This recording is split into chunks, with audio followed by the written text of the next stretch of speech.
లాగా ఉండకూడదు, పిరికోడు చేయి వేసినట్లా ఉండకూడదు, ఒక పిరికాడు చేయగా ఉండకూడదు, కరేజియస్గా ఉండాలి. ఓకే, బోల్డ్గా ఉండాలి. ఓకే, మైక్ దగ్గర ఎప్పుడు అనకూడదు. ఎలా అనాలా? చిటికేయడం కానీ, జస్ట్ అట్లా టచ్ చేయడం కానీ, నాక్ చేయడం కానీ, హలో టెస్ట్ అంటాం కానీ అలా అనాలి. కానీ ఎప్పుడు కూడా మీరు ఓదకూడదు. ఓకే, చెప్పే మాట వచ్చేటప్పుడు కాక ఒక 2 బుక్కలు little bit of water. You drink little bit of water, don't drink too much. If you drink too much ఇంకో ప్రాబ్లం వస్తుంది మధ్యలో. So take a little bit water and come to the stage. Okay, హంబుల్గా ఒక line, ఒక సింహం stage మీద వచ్చినట్లుగా రావాలి.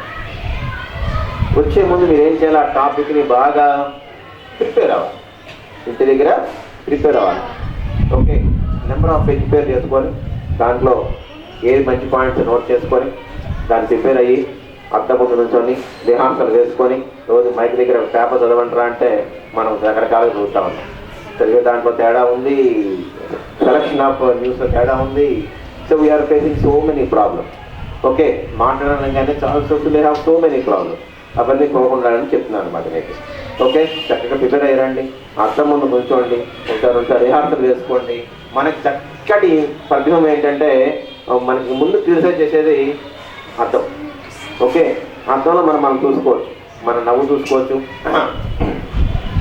బాగుందా బాగుందా బాగుందా అది మన అర్థంలో మన ఫేస్ మనం చూసుకుంటే మనకి నచ్చితే ఎదుగుడు కూడా నచ్చుతుంది కదా. అర్థం ముందు కూర్చొని 2 సార్లు రిహార్సల్ వేసుకొని తర్వాత స్టేజ్ మీదకి వచ్చి మనం చేయాలి. సో మనం చెప్పేటప్పుడు 3 పాయింట్స్ చెప్పారు. OBC rule. ఏ రూలు? ఓబీసీ. ఓ అంటే ఓపెనింగ్. మంచి ఓపెనింగ్తో స్టార్ట్ చేయాలి. మంచి ఓపెనింగ్ అంటే చక్కటి కొటేషన్తోనో, ఒక చక్కటి పోయంతోనో, వేమనాసంతి సత్కాలు మంచి పద్యాలు ఉన్నాయి, నీటి పద్యాలు. ఆ పద్యాలతోనో లేదా ఒక మంచి జోక్తోనో, ఒక మంచి జోక్తోనో, ఒక మంచి షాయరీతోనో, ఒక మంచి సాంగ్తోనో, ఒక మంచి కొటేషన్తోనో ఏదో చక్కటి కొటేషన్తో స్టార్ట్ చేయాలి. గుడ్ ఓపెనింగ్ ఉండాలి. Okay, OBC. ఓ మంచి ఓపెనింగ్ ఉండాలి. B for body. మనం ఏదైతే మనం మాట్లాడదాం అనుకున్నామో చక్కటి కంటెంట్ తయారు చేసుకొని రావాలి. And see closing. చక్కటి క్లోజింగ్లో ఇవ్వాలి. ఒక మంచి ఒక లీడ్ చెప్తూ ఒక విషయం తెలియజేస్తూ క్లోజ్ చేయాలి. సో ఓబీసీ మీరు ఫాలో అవ్వాలి. దానిలో ఏబిసిడి అని కూడా అంటాం. ఏబిసిడి. ఓకే, ఆ ఓబీసీ ఆ ఏబిసిడి రూల్ మనం ఫ్రేమ్ చేసుకొని టాపిక్ తయారు చేసుకున్నట్లయితే మనం చెప్పేటప్పుడు మన నలుగురిని ఇంప్రెస్ చేయొచ్చు. రైట్. సో ఇవాళ నుంచి మన నడవడికలో కానీ స్టేజ్ మీదకి వచ్చేటప్పుడు కానీ మీరు మాట్లాడాలన్నప్పుడు మీ రోల్ నెంబర్ వచ్చినప్పుడు పెయిడ్ వైజ్గా మీ రోల్ నెంబర్ వచ్చినప్పుడు చక్కగా ప్రిపేర్ అయ్యి ఏదో క్లాస్లో ఉన్నటువంటి ఒక లెసన్లోనో క్వశ్చన్ ఆన్సర్ చెప్పి ఇక్కడికి వచ్చి చెప్పడం కానీ అట్లాంటివి చేయకూడదు. ఓకే, చక్కగా తయారవ్వాలి మీరు. Okay, wish you all the best.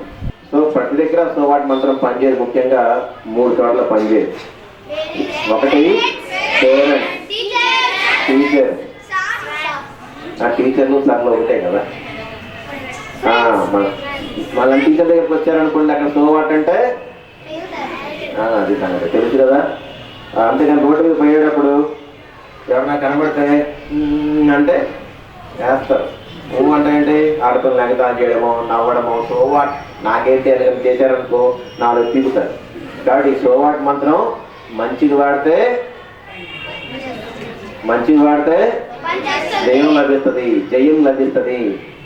చెడుగు వాడితే జైలిపోతారు. మా గురుగారు చెప్పింది అది. మంచిది వాడితే జయం మనదే, చెడుగు వాడితే జైలు వాడుతుంది. ఓకే, బ్యాంక్ రాబరీ చేస్తూ నాకేంటి అని రాబరీ చేశాను ఊరుకుంటా? కుదరదు కదా. రోడ్డు పోతున్నా కదా ఎగతాళి చేస్తే ఊరుకుంటారా? కుదరదు కదా. మంచిగా వాడాలి. మనం నేర్చుకున్న దాన్ని మంచిగా వచ్చి యూజ్ చేసినట్లయితే మనకి జయం సిద్ధిస్తుంది. సో స్వామి వివేకానంద చెప్పాడు, వి బోర్న్ టు సక్సీడ్. జయం సాధించుకోవడం, విజయం సాధించడానికి మనం బతికాం, భూమి మీదకి వచ్చాం. వి బోర్న్ టు సక్సీడ్. దేవుడు మనకి ఇచ్చిన వరం ఏంటంటే మనలాంటి వాళ్ళు ఇన్ని 100 కోట్లు మన ప్రపంచంలో ఉన్నా మన ఫేస్ మనలే, మన ముఖం ఇంకోటి ఉంటుందా? కొన్ని ట్విన్స్ ఉంటారు సార్ అంటే అనొచ్చు, ట్విన్స్. కానీ మన వేలు ముద్రను చూసావు, వేలు ముద్ర, ఫింగర్ ప్రింట్. ఆ ఫింగర్ ప్రింట్ ఎంతమందికి ఉంటుంది? మనం ఉన్న ఫింగర్ ప్రింట్ మనకి మాత్రమే ఉంటుంది. ఈ ఫింగర్ ప్రింట్ ఇన్ని వందల కోట్ల మందిలో ఏ మానవుడికి ఉండదు.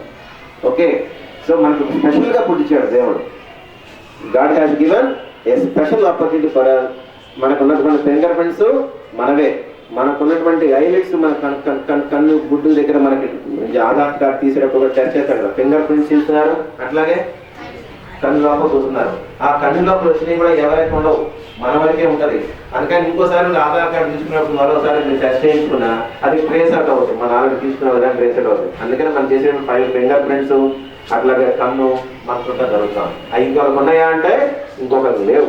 దేవుడు మనకి ఇచ్చినటువంటి ప్రత్యేకమైన అవకాశం అది. సో మనకి ఇచ్చిన ఈ జన్మని, మనకి ఇచ్చిన అవకాశాన్ని మనం సద్వినియోగం చేసుకోవాలి.